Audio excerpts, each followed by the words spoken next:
অর্থনীতির সূচকে এগিয়ে গেলেও স্যানিটেশন ব্যবস্থাপনায় পিছিয়ে দেশ, গড়ে ওঠেনি নারী, শিশু ও প্রতিবন্ধীদের উপযোগী টয়লেট ব্যবস্থা, নজর দেওয়ার তাগিদ। রাজধানীর যান চলাচলে শৃঙ্খলা আনতে বিশেষ কর্মসূচিতে ফের মাঠে পুলিশ, সহায়তা দিচ্ছে রেড ক্রিসেন্ট, স্কাউট ও বিএনসিসি সদস্যরা। উপজেলা নির্বাচন জোটগত নয়, দলীয়ভাবে করা হবে বললেন কাদের। ভোট কারচুপির জন্য জাতির কাছে ক্ষমা চাওয়ার আহ্বান ফখরুলের। এবং বিপিএল এর সিলেট পর্বের প্রথম ম্যাচে টস জিতে রাজশাহীর বিপক্ষে ব্যাট করছে খুলনা, সন্ধ্যায় কুমিল্লার মুখোমুখি সিলেট।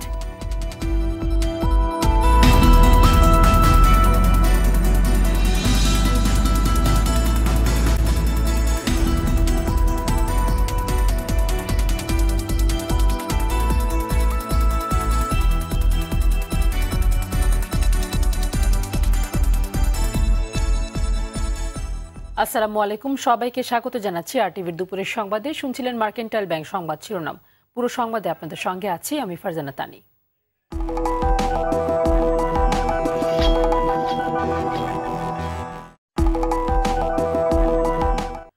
অর্থনীতি সূচকে বাংলাদেশ ধাপে ধাপে এগিয়ে উন্নয়নশীল দেশের কাতারে গেলেও সেই তুলনায় পিছিয়ে গণশৌচাগার নির্মাণ ও ব্যবস্থাপনায়। এখন পর্যন্ত গড়ে ওঠেনি নারী, শিশু ও প্রতিবন্ধীদের উপযোগী টয়লেট ব্যবস্থা। এতে একদিকে জনগণ বঞ্চিত হচ্ছে মৌলিক অধিকার থেকে, অন্যদিকে আক্রান্ত হচ্ছে জটিল রোগে। তাই সব শ্রেণী পেশার মানুষের ব্যবহার উপযোগী গণশৌচাগার নির্মাণ এবং সঠিক ব্যবস্থাপনার দাবি বিশেষজ্ঞদের। শাহাবুদ্দিন শিহাবের ধারাবাহিক রিপোর্টের প্রথম পর্ব দেখুন আজ। ছবি তুলেছেন মোহাম্মদ শাহিন। দুর্ঘটনায় হাত পা হারালেও মনোবল হারাননি রাজধানীর কামরাঙ্গীরচরের কিশোর হাসান। রাতের আঁধার কেটে সকাল হলেই নেমে পড়ে জীবন যুদ্ধে।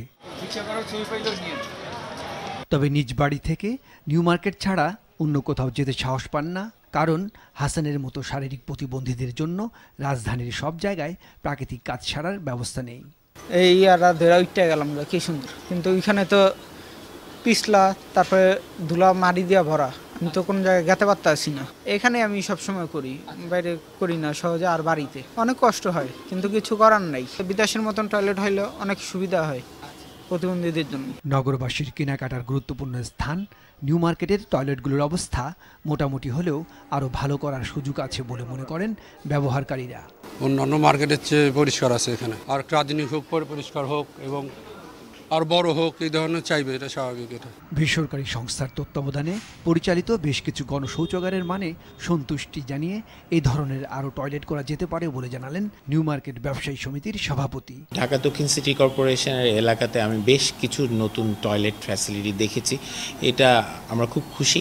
আমাদের মার্কেটের ভিতরে যে 3টা জোনে টয়লেটগুলি ভাগ করা আছে, এর ভিতরে এক্সক্লুসিভলি আমরা একটা পার্টে মহিলাদের জন্য সুবিধা মতো করা হয়েছে। আর আপনি যে জিনিসটা বললেন যে বাইরেরগুলো দেখে আমাদের এইখানে, আমাদেরটা এখন আমাদের ধারণা যে কাস্টমারদের কাছ থেকে তো শুনি তারা মানসম্মত হয়েছে, তারপরেও বেটার ফ্যাসিলিটি দিতে পারলে তো অবশ্যই ভালো হবে এটা।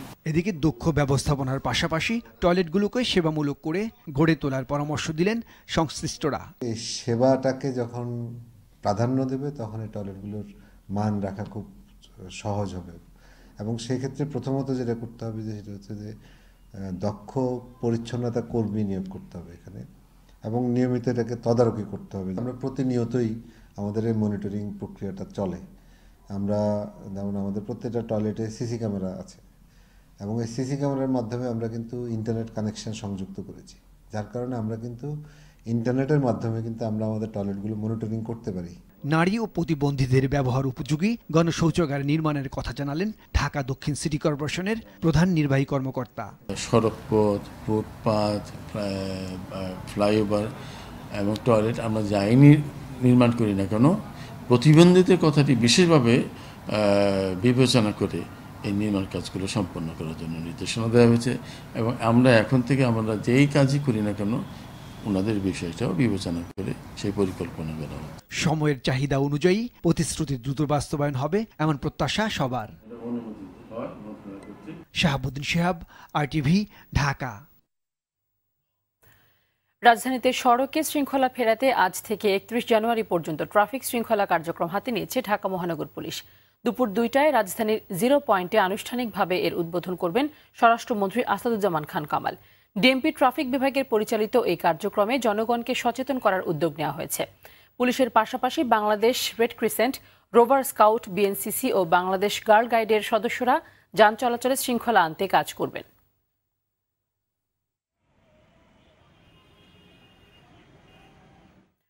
দর্শক, এই মুহূর্তে রাজধানীর 0 পয়েন্টে আছেন সহকর্মী জুবাইর সানি। সেখান থেকে তিনি সরাসরি যোগ দিচ্ছেন আমাদের সাথে। সানি, ট্রাফিক ব্যবস্থাপনা কর্মসূচি নিয়ে পুলিশের প্রস্তুতি কেমন দেখছেন?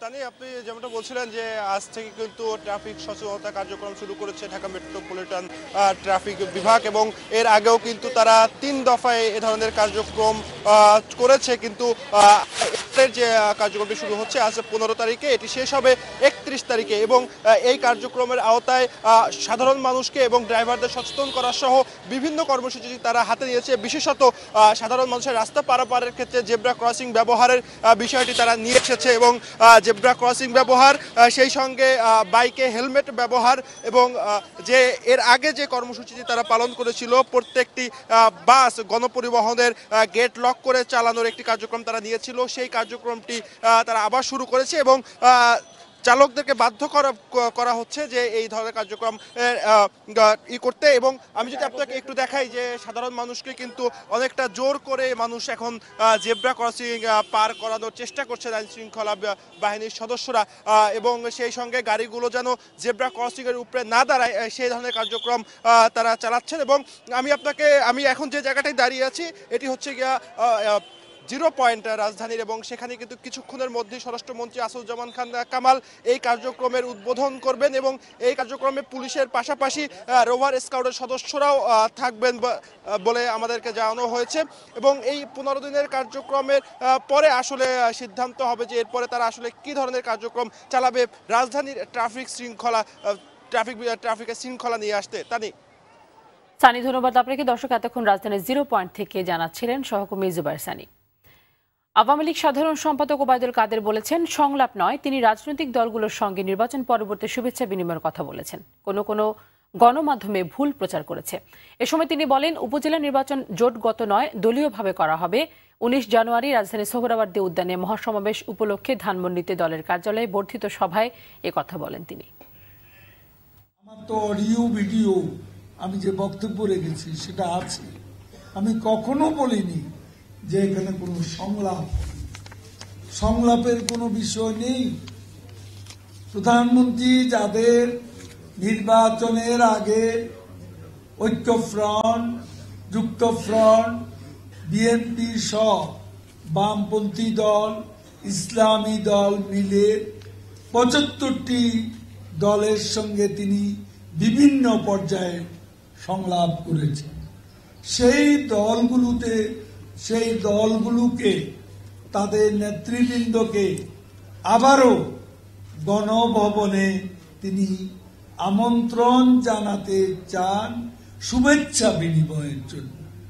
আমন্ত্রণ জানানোর অর্থ সংলাপ নয়। ভোট কারচুপির জন্য ওবায়দুল কাদেরকে স্টেডিয়ামে গিয়ে জাতির কাছে ক্ষমা চাইতে বলেছেন মির্জা ফখরুল ইসলাম আলমগীর। আর রুহুল কবির রিজভী বলেছেন, সংলাপের আহ্বান জানিয়ে এখন শুভেচ্ছা বিনিময়ের কথা বলে জনগণের সাথে প্রতারণা করেছে আওয়ামী লীগ। পৃথক স্থানে এসব কথা বলেন তারা। সোহেল রানাকে সাথে নিয়ে মাইদুর রহমান রুবেলের রিপোর্ট।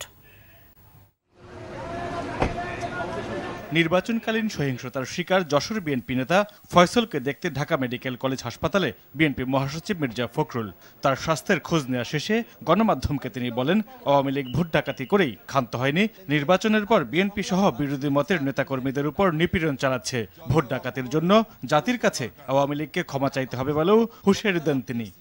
কাদের সাহেবকে গিয়ে বলেন প্রথমেই স্টেডিয়ামে গিয়ে জাতির কাছে মাপ চাইতে। জাতির সঙ্গে যে ভয়াবহ একটা মিথ্যাচার তারা করেছেন, সেই মিথ্যাচারটার জন্য প্রতারণা করেছেন, জাতিকে বঞ্চিত করেছেন, এইটা যেন তারা স্টেডিয়ামে গিয়ে মাপ চান। তারপর অন্যান্য জাতি দল মৎস্যকরের সঙ্গে আলোচনা করার একটা পথ তৈরি হবে। এর আগে নয়াপল্টনের দলীয় কার্যালয়ে সংবাদ সম্মেলনে রুহুল কবির রিজভী বলেন, খালেদা জিয়ার জনপ্রিয়তায় ভীত হয়ে তার জামিন নিয়ে টালবাহানা করছে সরকার। এই জনপ্রিয়তায় তার জন্য কাল হয়েছে। তার এই জনপ্রিয়তা কোনোভাবেই সহ্য করতে পারেনি আওয়ামী লীগ প্রধান ও দেশি বিদেশি চক্রান্তকারীরা। বেগম জিয়া সত্য ও ন্যায়ের প্রতীক, গণতন্ত্রের প্রতীক, তাই তিনি কোনোভাবেই সংশ্লিষ্ট নন এমন সব অভিযোগ ও মামলায় সুপরিকল্পিতভাবে তাকে সাজা দিয়ে বন্দী করে রেখেছে সরকার। মানুষের জীবন বিষিয়ে তুলতে চালের বাজার অস্থির করতে সিন্ডিকেটের মাধ্যমে মূল্য বাড়ানো হচ্ছে বলে অভিযোগ করেন বিএনপির নেতা। চালের এই অস্বাভাবিক মূল্য বৃদ্ধিতে নিম্ন আয়ের মানুষরা ক্ষুধার্ত থাকছে। মাইদুর রহমান রুবেল, RTV, ঢাকা। প্রধানমন্ত্রী শেখ হাসিনার সঙ্গে সৌজন্য সাক্ষাৎ করেছেন জাপানের অর্থনৈতিক বিষয়ক মন্ত্রী। দেখা করতে সকালে প্রধানমন্ত্রীর তেজগাঁও কার্যালয়ে যান তিনি। এ সময় দুদেশের বিদ্যমান সম্পর্ক আরও জোরদারের পাশাপাশি পারস্পরিক সহযোগিতামূলক বিভিন্ন বিষয়ে কথা বলেন তারা। এরপর প্রধানমন্ত্রীর সঙ্গে সৌজন্য সাক্ষাৎ করেছেন নেপালের বিদায়ী রাষ্ট্রদূত। বৈঠকে দুদেশের অন্যান্য প্রতিনিধিরা উপস্থিত ছিলেন।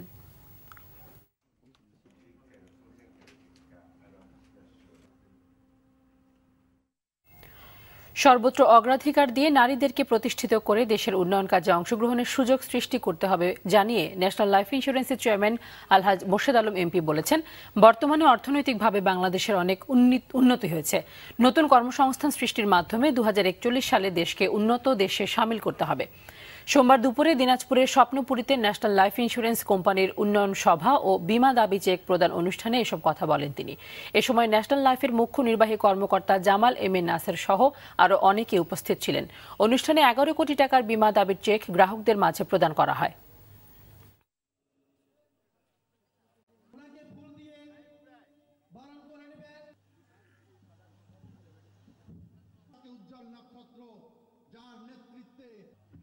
দাবি পরিশোধ অনুষ্ঠান আলাদা, আমরা আরেকটু আলাদা হতে চাই। আমি সশ্রদ্ধ ধন্যবাদ। স্বপ্নপুরীটাকে স্বপ্নপুরী হিসাবে আমাদের মনে পাড়া দিতে হবে তো। মধ্যমের দেশে আমরা পরিণত ইনশাল্লাহ হয়ে গেছি। এরপরও কিন্তু আমাদের আরও ভীষণ আছে, যেমন 2041 সালে উন্নত দেশে পরিণত করা। বর্তমান প্রধানমন্ত্রী শেখ হাসিনা, ওনার যে বলিষ্ঠ নেতৃত্ব, এই নেতৃত্ব দিলে আমাদের সকল ভীষণগুলো একেবারে অচিরেই আমরা আমাদের সাকসেসফুল। 2019 সালে আমি ঘোষণা দিব যে বিশেষ কারণ ছাড়া 100% বীমা দাবি যথাসময়ের মধ্যে ন্যাশনাল লাইফ প্রদান করবে, যাতে আস্থার সংকটটা কেটে যায়। তীব্র শীতে দুর্ভোগ বেড়েই চলেছে উত্তরাঞ্চলের গরিব ও ছিন্নমূল মানুষের। মাঝারি শৈত্যপ্রবাহের কারণে চুয়াডাঙ্গায় গেল কয়েকদিনে জেকে বসা হাড় কাঁপানো শীতে স্থবির হয়ে পড়েছে জনজীবন। শীতের প্রভাবে দৈনন্দিন কাজকর্ম করতে পারছে না সাধারণ মানুষ। বিশেষ করে তীব্র শীতে ফসলের মাঠে কাজ করতে পারছেন না কৃষকরা। অন্যদিকে মাঘের শুরুতেও গাইবান্ধায় হাড় কাঁপানো শীত, ঘন কুয়াশা আর শৈত্যপ্রবাহ অব্যাহত রয়েছে। ভোরে গাইবান্ধায় তাপমাত্রা 8 ডিগ্রি সেলসিয়াসে নেমে আসে। শীতে রোটা ভাইরাসের আক্রমণে প্রতিদিনই এই অঞ্চলে ডায়রিয়া আক্রান্ত হচ্ছেন অন্তত 50 জন শিশু। এদিকে টানা 9 দিনের শৈত্যপ্রবাহে কুড়িগ্রামের মানুষের দুর্ভোগ দিন দিন চরমে উঠছে। কুয়াশা কম থাকলেও বেড়েই চলছে শীতের আমেজ। এসব অঞ্চলের তাপমাত্রা আরও কমতে পারে বলে জানিয়েছে আবহাওয়া অফিস।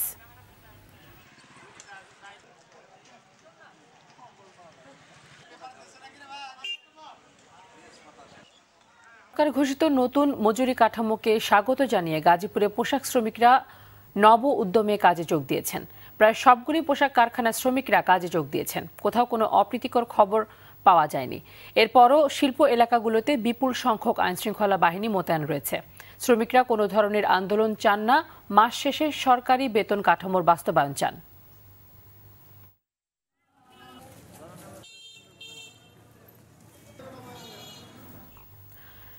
টাঙ্গাইল জেলার ঢাকাস্থ মধুপুর উপজেলা সমিতির পক্ষ থেকে নবনির্বাচিত কৃষিমন্ত্রী ডক্টর আব্দুর রাজ্জাককে অভিনন্দন জানানো হয়েছে।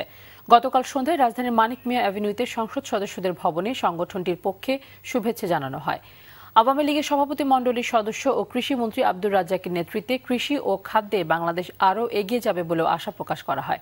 এ সময় ঢাকাস্থ মধুপুর উপজেলা সমিতির সভাপতি লুৎফুল আজম, সিনিয়র সহসভাপতি নুরুল ইসলাম সহ অন্যরা উপস্থিত ছিলেন।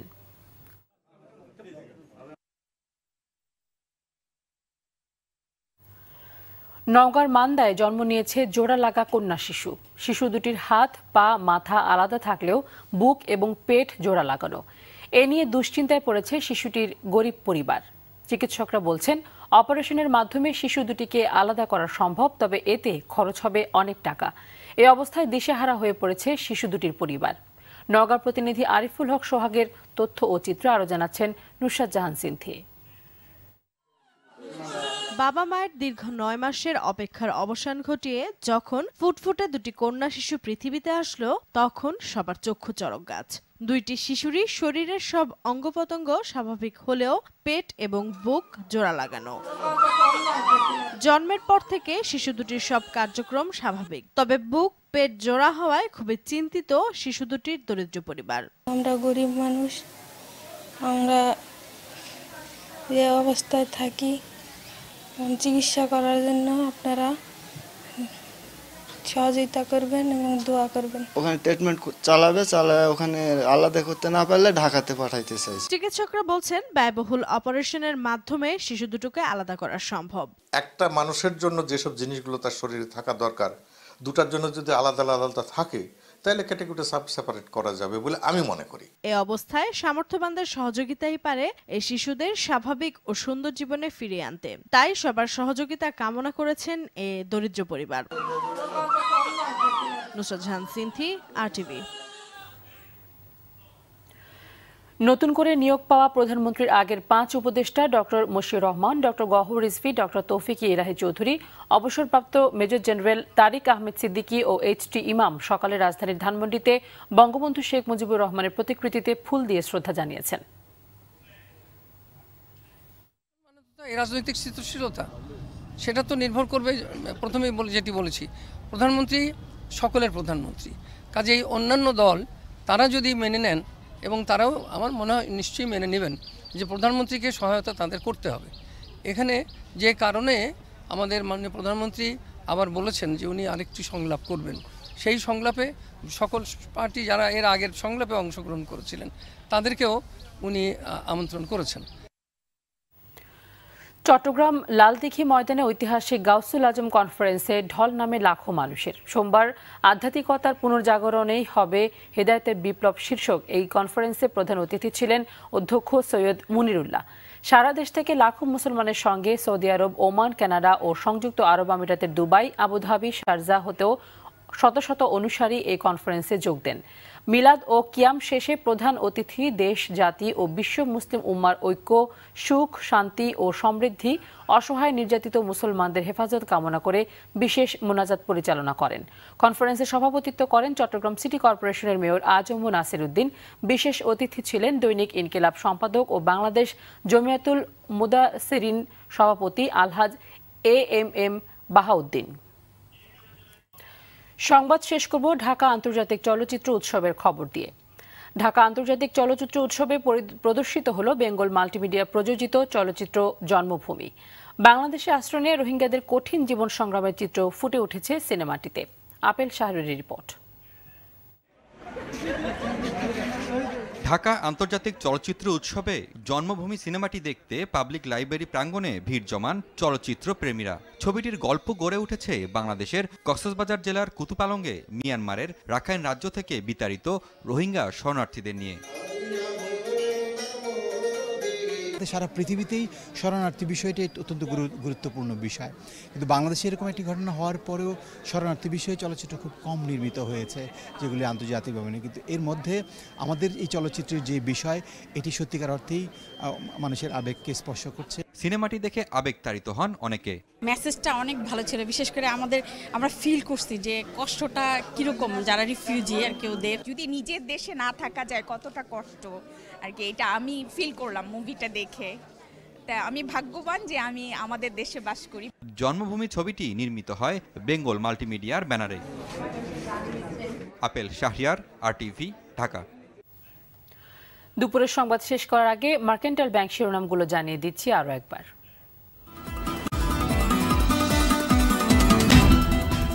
অর্থনীতি সূচকে এগিয়ে গেলেও স্যানিটেশন ব্যবস্থাপনায় পিছিয়ে দেশ, গড়ে ওঠেনি নারী, শিশু ও প্রতিবন্ধীদের উপযোগী টয়লেট ব্যবস্থা, নজর দেওয়ার তাগিদ। রাজধানীর যান চলাচলে শৃঙ্খলা আনতে বিশেষ কর্মসূচিতে ফের মাঠে পুলিশ, সহায়তা দিচ্ছে রেড ক্রিসেন্ট, স্কাউট ও BNCC সদস্যরা। উপজেলা নির্বাচন জোটগত নয়, দলীয়ভাবে করা হবে বললেন কাদের।